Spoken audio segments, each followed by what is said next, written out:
Bonjour tout le monde, bienvenue dans cette nouvelle vidéo et dans cette nouvelle série de vidéos. J'espère que vous avez passé un joyeux Noël et je vous souhaite une bonne année.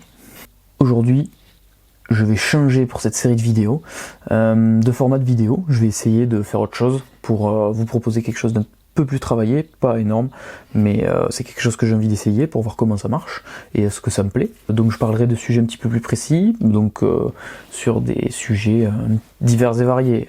Là aujourd'hui par exemple ça va tourner autour de la nutrition, et ça peut tourner autour de absolument n'importe quoi. Donc cette série, c'est la série Tolbiac. Tolbiac, c'est une bataille toujours de l'histoire française, victoire. Donc pour vous remettre dans le contexte, on n'est pas très longtemps après la bataille des Soissons, en 496, même si certains historiens commencent à dire que cette bataille ait lieu en 506. Nous sommes encore au balbutiement de l'histoire de France, puisqu'on ne parle pas encore de royaume de France, mais de royaume franc, et franc avec royaume avec un S et franc aussi, du coup. Puisque le royaume franc est séparé en deux, et vous allez avoir deux, on va dire, grandes tribus qui vont se, alors ils s'affrontent pas, mais si vous voulez, ils s'entendent, mais ils sont pas alliés, vraiment. Donc ça va être des tribus franques. Donc vous allez avoir les Francs-Saliens qui sont gouvernés par Clovis, et les Francs rhénans, ou les Francs ripuaires, dont la capitale est Cologne, et qui ont pour roi Sigebert le Boiteux. Donc la bataille de Tolbiac, elle intervient dans le contexte où les Francs ripuaires vont être attaqués par les Alamans, donc qui sont du coup une tribu germanique, et vont appeler les Francs-Saliens à la rescousse, puisque les Francs ripuaires n'ont pas vraiment de puissance militaire comparée aux Alamans. Donc ils vont les appeler puisque effectivement les Francs ripuaires vont être envahis par les Alamans, et Clovis va venir à leur secours et donc infliger une défaite aux Alamans. Donc c'est une bataille qui est aussi importante dans l'histoire de France, puisque c'est ça qui va un peu cimenter, si vous voulez, l'unité derrière du peuple franc, qui va donner notre pays par la suite. Ça c'est le point sur la bataille de Tolbiac. Maintenant on va passer au sujet de la vidéo, qui est comment perdre du poids pendant les fêtes. Alors vous allez me dire, c'est un peu tard pour la faire, mais du coup c'est pas grave, vous l'aurez pour l'année prochaine. Donc pour introduire le sujet, pendant les fêtes, bon, on mange beaucoup, forcément, donc des fois on prend du poids, ça arrive. Donc du coup, des fois on se dit, ah mince, nous quand on est par exemple dans la force ou la muscu, etc., on se dit, ah j'ai pas envie de trop de prendre de poids, parce que derrière il va falloir le perdre, etc., ça va prendre du temps et c'est compliqué. Donc du coup on n'a pas envie de... on n'a pas envie de trop de s'emmerder des fois, et ça demande beaucoup de logistique, on va dire. Moi, je vais vous montrer une manière simple qui vous permettra de perdre du poids pendant les fêtes, mais si vous voulez en prendre, amen, vous faites ce que vous voulez, et si vous voulez rester au même poids, ça marche pareil. La clé de voûte de cette méthode, ça va être de bien comprendre la notion de budget calorique. Donc le budget calorique, qu'est-ce que c'est? Pour vous faire une image simple, votre budget calorique, ça va être l'énergie qu'il vous faut pour, on va dire, survivre une journée. Donc, et ce réservoir, en fait, va être propre à chacun, il va avoir une taille différente, mais vous allez voir qu'on va pouvoir modifier cette taille par plusieurs biais. Ce réservoir, ça s'apparente à notre dépense. Donc, effectivement, plus vous allez vous dépenser, plus votre réservoir sera gros, parce que vous allez dépenser des calories, et vous allez pouvoir le remplir derrière. Ça, c'est pour bien comprendre la notion du budget calorique. Donc maintenant, on va parler de la dépense. La dépense, qu'est-ce que ça va être? En fait, vous allez dépenser vos calories de façon naturelle. Vous allez avoir ce qu'on appelle un métabolisme. Et ce métabolisme, plus vous allez être actif, plus vous allez consommer. Donc si vous êtes très actif, forcément, si par exemple vous êtes un grand sportif, ou encore mieux un athlète de haut niveau, ou par exemple les métiers qui consomment qui sont les plus énergivores, c'est les métiers de l'agriculture. Puisque c'est des métiers où on est tout le temps en mouvement, les métiers de l'artisanat aussi. Donc là, vous allez avoir une grosse dépense de base. C'est pas tellement là que le problème va être pour vous si vous avez ce genre de métier. Ce qui est important à comprendre, c'est la dépense. Cette dépense, il va falloir bien la gérer si vous voulez surtout perdre du poids ou ne pas en prendre. Puisqu'il va falloir augmenter pour surcompenser l'excès, si vous voulez, que vous avez fait pendant les repas des fêtes. Déjà, vient le premier point important, la dépense. Plus vous allez vous dépenser, plus vous allez augmenter votre budget calorique. Donc du coup, plus vous allez pouvoir manger pour le même résultat, et du coup avoir finalement gagné en confort, en fait. C'est ça l'idée, c'est d'arriver à nos fins avec le plus de confort possible. Maintenant arrive le deuxième point.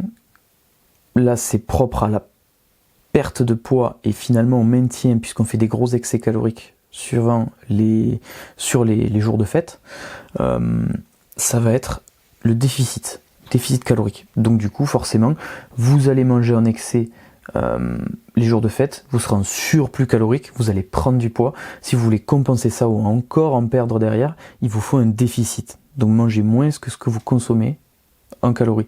Ce qui fait que vous allez brûler vos réservoirs de graisse. Là, comment on gère un déficit? Eh bien, c'est pas compliqué. On le gère suivant votre état de fatigue. Est-ce que vous arrivez à récupérer derrière? Est-ce que à la fin de la journée, vous vous sentez pas, à la fin de la journée, si vous vous sentez fatigué, à la limite, c'est pas grave, puisque vous dormez. Mais si vous vous sentez par exemple fatigué à 10h du matin parce que vous avez couru 2 heures et que vous n'arrivez pas à récupérer derrière, et que c'est comme ça tous les jours, que vous vous traînez, que vous êtes finalement que vous peinez à avancer dans la journée, c'est probablement que soit vous avez un trop gros déficit, soit une trop grosse dépense par rapport à votre apport calorique. Donc c'est-à-dire que là, il va falloir gérer votre déficit, soit manger peut-être un petit peu plus et accepter de perdre du poids un peu moins vite, et donc soit du coup de réduire votre dépense sans toucher à votre apport calorique. Donc ça, c'est le danger. Le danger, c'est la fatigue, parce que si vous vous crachez comme ça va être très dur derrière de rebondir. Donc c'est pour ça, faites attention, calculez votre métabolisme, ça peut être intéressant. Pour rappel, votre métabolisme, il est fonction de votre âge, de votre sexe, de votre taille, de votre poids et de votre activité. Vous allez avoir votre métabolisme basal qui comprend les 4 premiers paramètres et votre métabolisme final qui comprend votre activité physique. Je vous mettrai un lien dans la description vers un calculateur de métabolisme que j'utilise personnellement et qui pour le coup est très précis. Et qui vous donne une idée suivant votre les paramètres physiques, votre dépense et aussi votre objectif. Est-ce que vous voulez prendre, perdre ou maintenir votre poids? Ce qui fait que vous allez pouvoir vous gérer là-dessus et arriver à votre objectif. Un truc qui est important aussi quand vous êtes en déficit, c'est le volume alimentaire. Puisque ça aussi, ça va, mine de rien, impacter votre métabolisme. Il y a 3 facteurs qui vont impacter votre métabolisme. Les activités, on va dire, non conscientes, donc ça va être votre corps qui fonctionne de base, donc ses besoins vitaux, et des activités annexes. Donc par exemple, je sais pas, j'ai fait tomber un objet par terre, je dois le ramasser, je me baisse, je me relève, ça c'est une activité non consciente. Parler, c'est une activité non consciente, etc.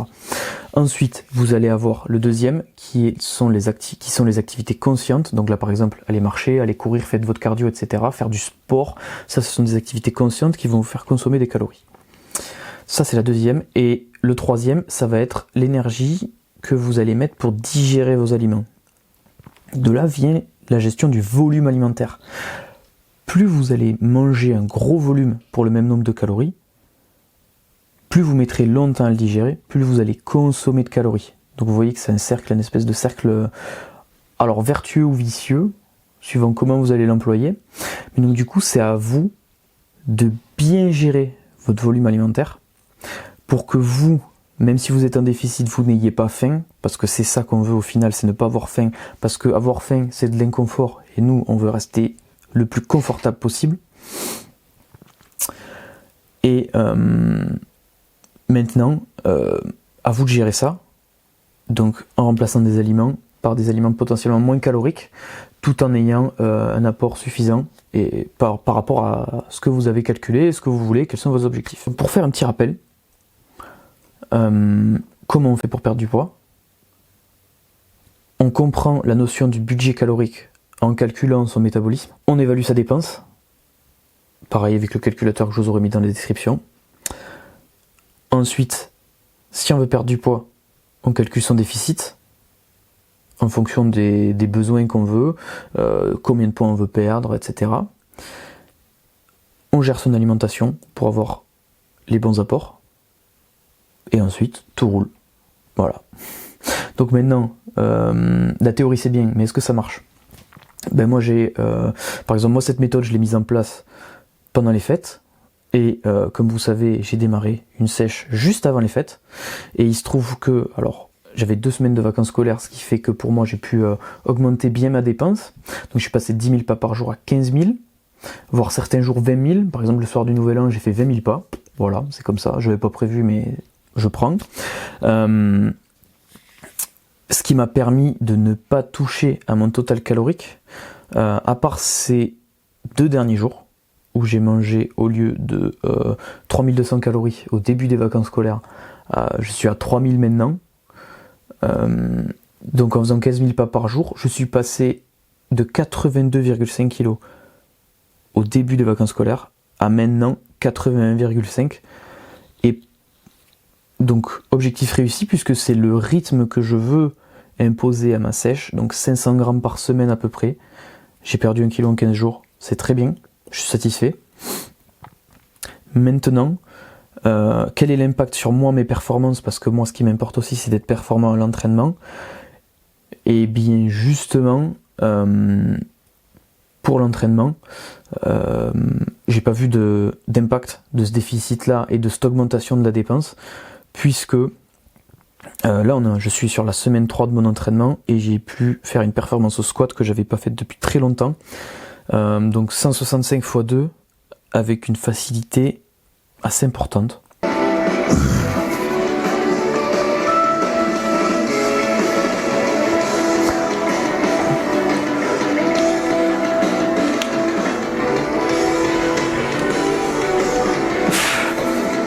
Easy, allez.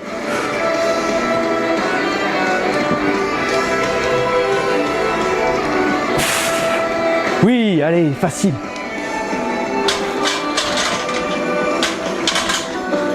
C'est pour conclure que cette méthode, finalement, c'est une méthode qui fonctionne.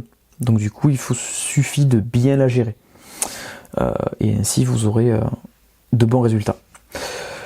Donc voilà, c'était tout pour cette première vidéo. Donc j'espère qu'elle vous a plu. Si c'est le cas, comme d'habitude, abonnez-vous. Suivez-moi sur Instagram aussi, mettez votre pouce bleu, etc. et lâchez des commentaires, ça me fera super plaisir. Si vous avez des questions également dans les commentaires sur cette méthode, ça peut être très intéressant. Et voilà, c'était la première vidéo de ce type, il y en aura d'autres. Donc forcément, peut-être que celle-ci est pas forcément la meilleure en termes de narratif, etc. Peut-être qu'il faudra que je prépare mieux les suivantes, mais faites-le moi savoir si ça vous plaît ou pas. Et bon, sur ce, écoutez, je vais vous dire à la prochaine.